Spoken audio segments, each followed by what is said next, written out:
वृंदावन तीर्थ स्थल पर प्रतिदिन देश विदेश और स्थानीय स्तर से लाखों श्रद्धालु दर्शन के लिए पहुंचते हैं, लेकिन यहां की संकरी गलियों में ई रिक्शा के अत्यधिक संचालन के कारण जाम की गंभीर समस्या उत्पन्न हो रही है।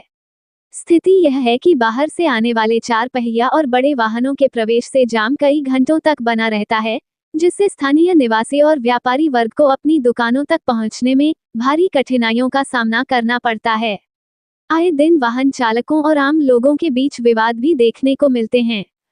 यातायात व्यवस्था को सुचारू करने में प्रशासन और सुरक्षाकर्मी भी असफल साबित हो रहे हैं।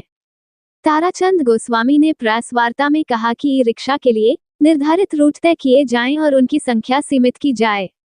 साथ ही नाबालिगों द्वारा ई रिक्शा चलाने पर पूर्ण प्रतिबंध लगाया जाए और जर्जर वाहनों को सड़कों पर उतरने से रोका जाए। ठाकुर ज्ञानेंद्र ने बताया कि अधिक जाम वाले मार्गों को नो ई रिक्शा जोन घोषित करने और शहर में केवल एक निर्धारित रूट लागू करने की मांग भी उठ रही है। हमारा प्लान तो वृंदावन के लिए हमेशा से रहता है।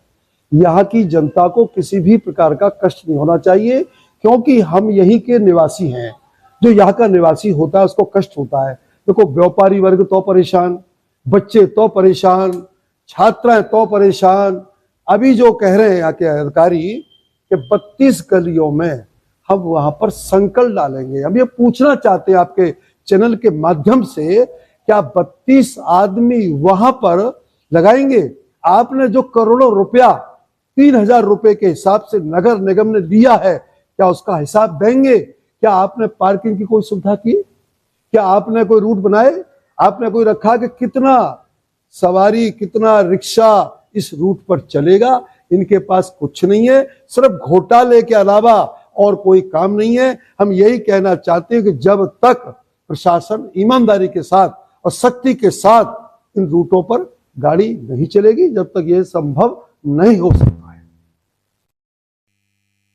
दरअसल ये है कि प्रेस वार्ता वृंदावन की वही यातायात व्यवस्था को लेके है जो हर बार यही बेपटरी रहती है। ये दरअसल मेरा मानना यह है कि बिना आमजन के सहयोग से ये व्यवस्था सुधर नहीं सकती है बिल्कुल भी। हमने पहले प्रशासन का काफी सहयोग किया था। मेरे पास कुछ ऐसे सुझाव हैं जो मैं इस व्यवस्था को पूरी तरह सुधरवा सकता हूं। मैं काफी हद तक मैं इस व्यवस्था को सुधरवा सकता हूं। हमने पहले भी काफी कार्य किया था। हमने सिक्योरिटी गार्ड वगैरह लगाए थे इसमें, तो काफी हद तक व्यवस्था बहुत अच्छी चल रही थी।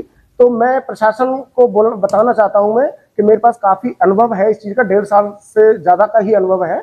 तो मैं इस व्यवस्था को बना सकता हूं मैं इस चीज को। हाँ, अगर प्रशासन मुझे इनवाइट करता है तो मैं निश्चित तौर पर उनके साथ में वार्तालाप करूंगा मैं, और बहुत अच्छी तरीका जो मेरे पास सुझाव है मैं बहुत अच्छी तरीका से इसको व्यवस्था को पटरी पर लाने की कोशिश करूंगा। कमी दरअसल ये है कि रिक्शाओं को लेके इन्होंने जो रूट व्यवस्था बनाई है ये बहुत ज्यादा सही नहीं है। ये व्यवस्था पहले भी फेल हो चुकी है। आज से पहले 3-4 साल पहले भी ये 6 रूट बनाए थे, तब भी फेल हुई थी, और अब भी ये फेल ही है। मैं पहले भी बोल चुका था कि ऐसा नया इन्होंने कुछ भी नहीं किया जो इस व्यवस्था को पटरी पर ला सके।